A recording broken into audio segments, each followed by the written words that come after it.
We all have somebody like this in our lives or in our community, and we might not realize it. And that even though we live in rural Kansas, that there are really interesting stories to be heard and told, and really interesting people that live among us, and that they have every right to have their story told as anybody else. And that could teach us a lot of things if we stopped and were willing to listen. We thought that at first that our mission was to kind of zero in on one truth of Trudy's life, and kind of zero in on the accurate version of who Trudy was. Happy-go-lucky, had her big laugh. Everyone always talked about her big laugh, and no matter what, carry on kind of attitude. Inspirational, accepting, loving, and compassionate. It's a very positive, kind of joyful character. Everyone talked about her laugh, that it was a very, very memorable laugh. One of those kind of brilliant, creative, genius minds that puts no restrictions on what's possible. But through the interviews, we realized that she was kind of a slightly different version of Trudy to different people. She suffered some serious tragedies in her life. Her husband died of cancer, her son died in very strange circumstances. A little bit darker, more brooding, she was always reevaluating her beliefs. Struggling quite a bit with certain questions about life and existence.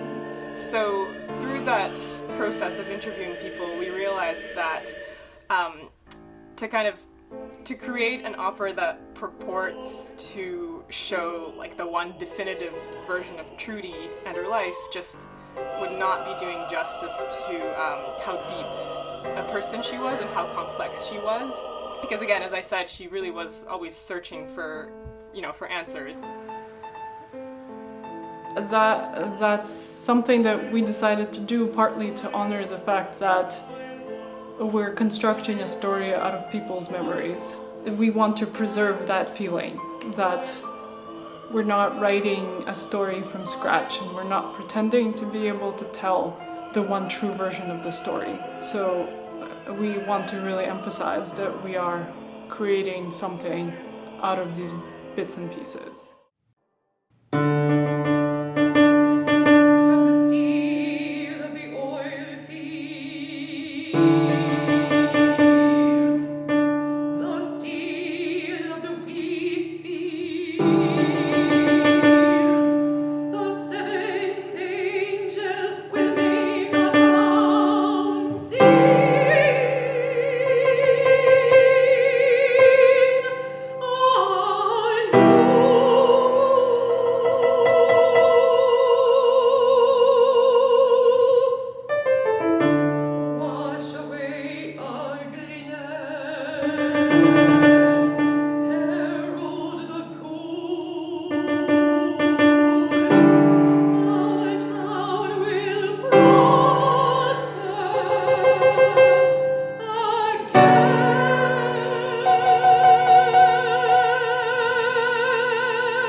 We had 13 hours of interviews with Russellites that we went through as the research. Just the way people spoke about her, she seemed like a larger-than-life person, and really a perfect opera character, I think. She seemed very charismatic. She made so many connections with people. So I hope if we can portray that warmth and intelligence of this person, we'd be doing our jobs. I've lived and visited so many different places, but Russell is so unique and different from places I've been. It's kind of right smack in the middle of America. So it's just been really fascinating to observe the way of life there and get to know new people and even just wander the streets to see the type of houses that are built there and the materials that are used. Like, for example, the limestone. That's really unique to that geography. Or even the kinds of trees that grow on the street. The heat in the summer is it's just incredible. It's like walking out into an oven.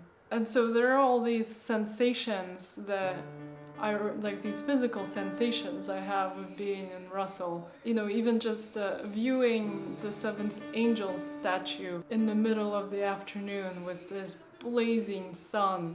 But I think it's really apparent that Anna is all about creating a soundscape that's reflective of the area of Western Kansas, and that's reflective of the difficulty in describing a story like Trudy Furney's.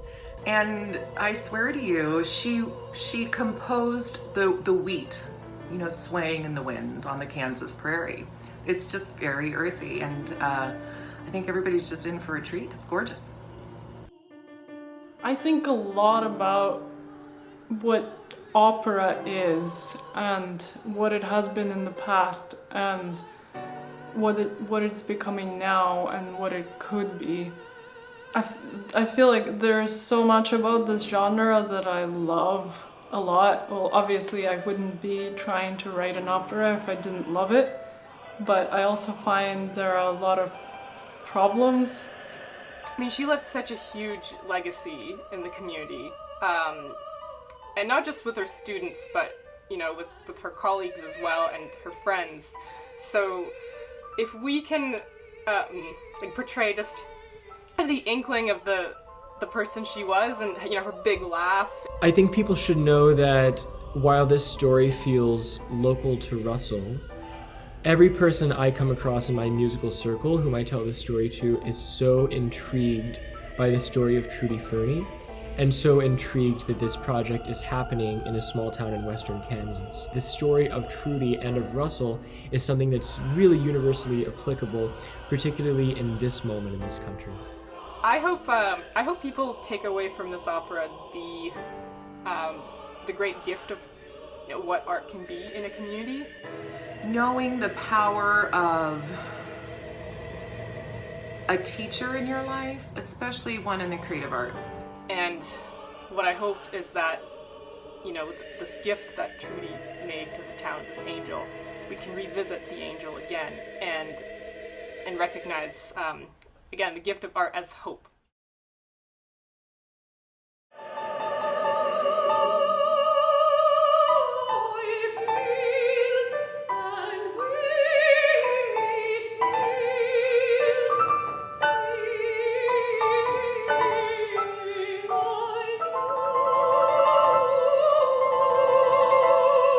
Oh